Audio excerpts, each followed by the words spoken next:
Hello and welcome to Anatomy of Marriage, Marriage Mornings. I'm your host, Melanie Studley. Good morning, my name is Seth Studley and I'm a licensed marriage and family therapist, and today is day 87 of the Infinity Day Marriage Morning Challenge, and today's topic is going for it. And always it's brought to you by the Ultimate Intimacy app. If you want to increase intimacy with your partner and have fun while doing it, go to ultimateintimacy.com and get the app for your phone. Awesome. If you are new here, welcome. We have over 100 episodes that are long format. Today is our Marriage Mornings, but we have shows about all sorts of things, expectations, communications, fighting, all of that stuff. So Sex, check those family out. origin. And you can join us every day live on Facebook and Instagram. That's what we're doing right now. So if you hear us say hello to people, it's because we're talking to people. That's right. And you can always join us there every single day. All right, let's pray. Oh, sorry. No. We do four things every single time. We pray, we share a past gratitude, we share a future hope for the day, and then a goal for the day. So, You want to pray? let's be intentional. Thank you, Creator God, for your blessings. Thank you for all that you have given us. Thank you for our children, and thank you for giving us clarity and confidence and opportunity to do things that are scary, but do them anyway. And thank you for all the support that we have. I pray that you be with our listeners and help all of us receive something from this. Amen. Amen. All Good right. prayer. What did I do that you're thankful for yesterday? Called the ELP, the Dave Ramsey endorsed local provider, Oh, that's right. and had him come look at our house. That's That right. was really exciting, and That was a big I'm one. very thankful because he's like a rock star. And Yeah. so, thank you. Yeah, I do good research. Yeah. Do your Okay. thankful. Yesterday, I was thankful for, I'm not sure what happened yesterday because it's kind of blurry, but I'm thankful that you're you. Okay. That's my fallback always. It is. No, I really am thankful for you, Yes. and thankful that you take care of yourself. You're welcome. My future hope is that today is fun. We've got lots going on, but I really am excited that it will be fun. My goal is to do a bunch of house stuff. We've got a lot going on with the house, Keep but it fun. it's exciting. Yeah. So that's my goal. Yeah, my goal is that too. I have some calls and excited to do those. And Oh, we have a call with Robin and Paul. Yeah. That's going to be so exciting. That'll be a It's lot for of the show, and they are listeners who are amazing. Oh, wait a so, minute, he's just on. oh, good morning. Let's see. So we were trying to outside. Oh, Sorry. Okay, goal. anyway. Goal.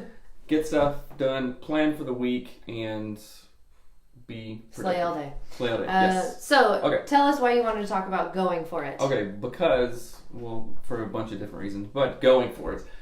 So I'm going to ask the listeners, tell us about a time, and this can be rhetorical or you can chime in. Tell us about a time when you were scared to do something and you actually did it, and tell us how you felt before and after. Because I see this all the time with our kids, like especially Hattie. She's just like running and jumping, and she's like, Daddy,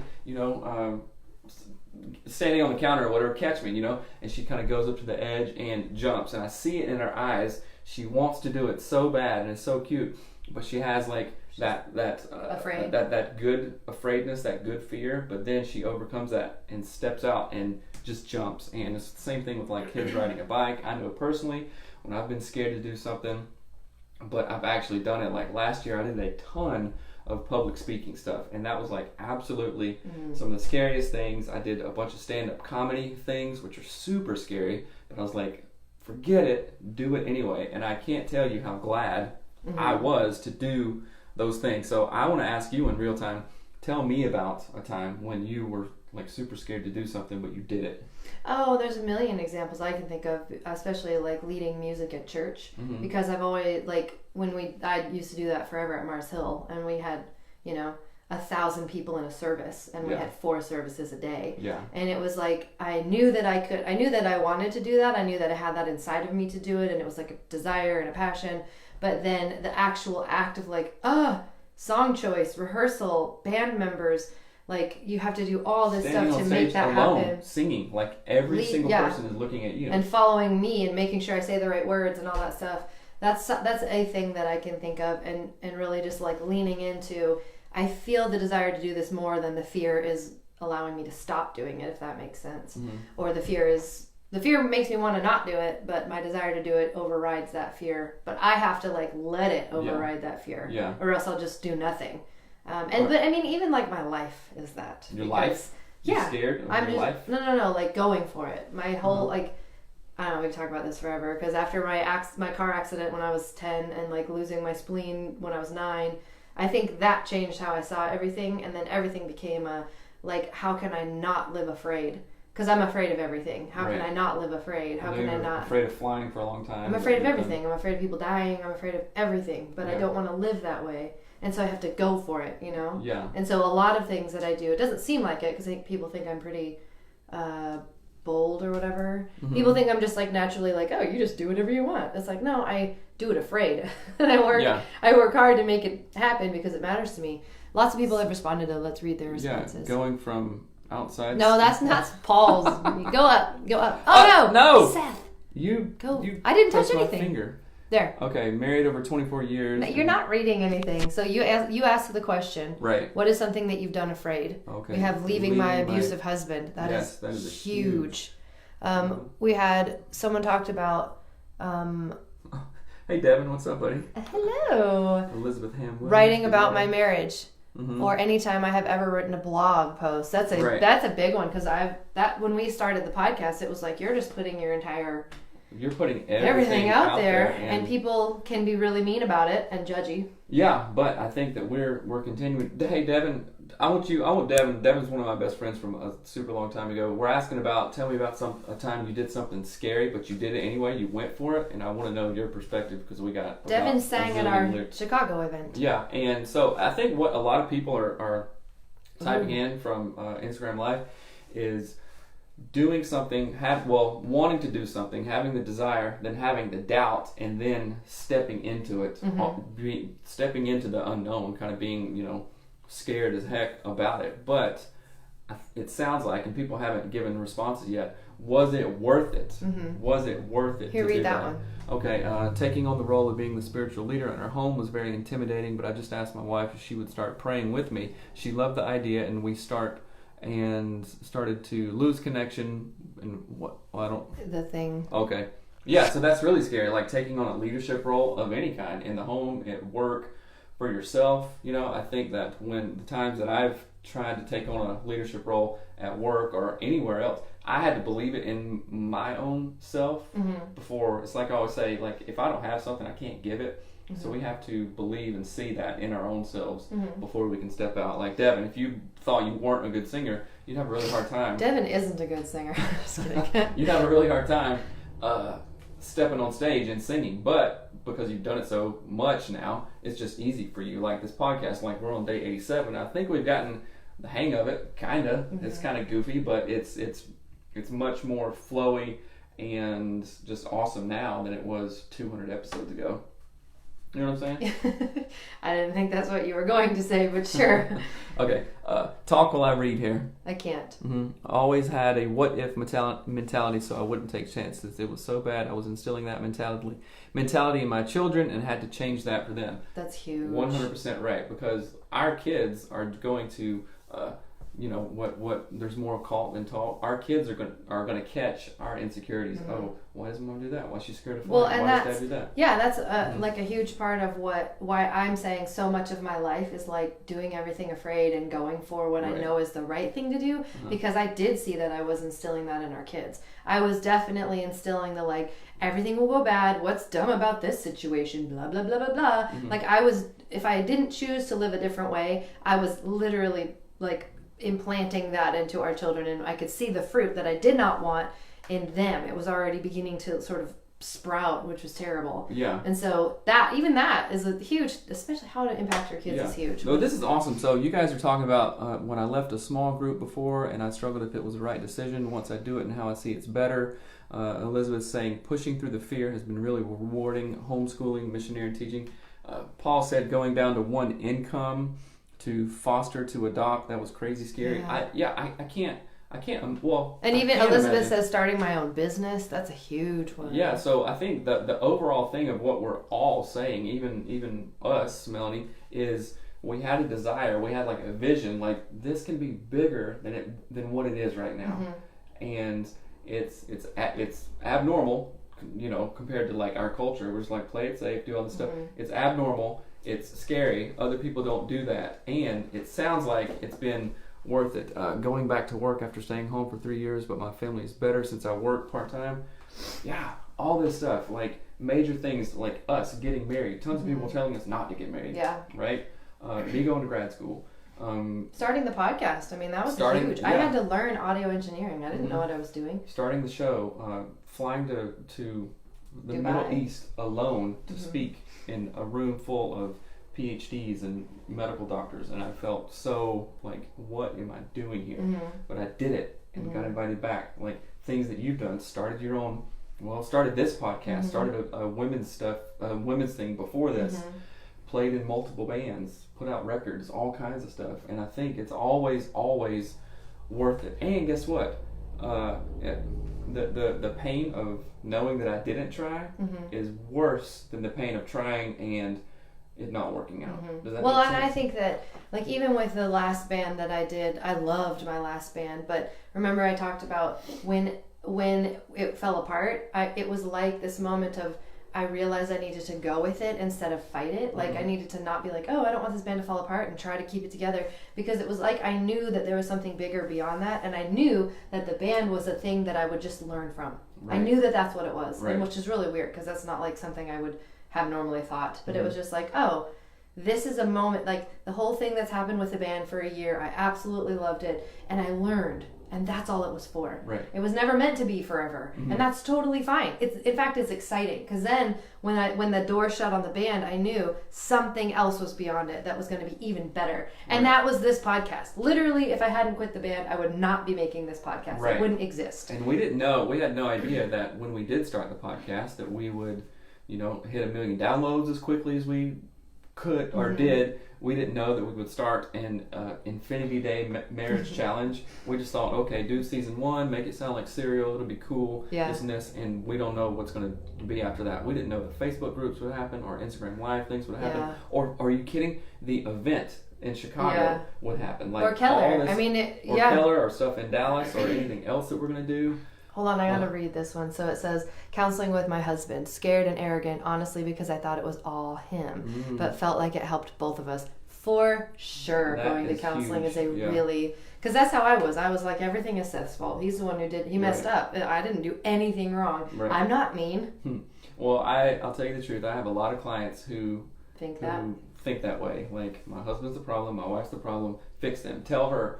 Or they bring kids to me too. Well, can you just fix my kid? I'm like, well, it's much more systemic than that. You are being a blessing. Thank you for your dedication. You're so welcome. Thank you, Ivy. Okay, so today, part of this concept is, so literally 30 minutes before we are filming this, I texted a realtor that we met with yesterday who was fabulous. His name is Philip Rodiker.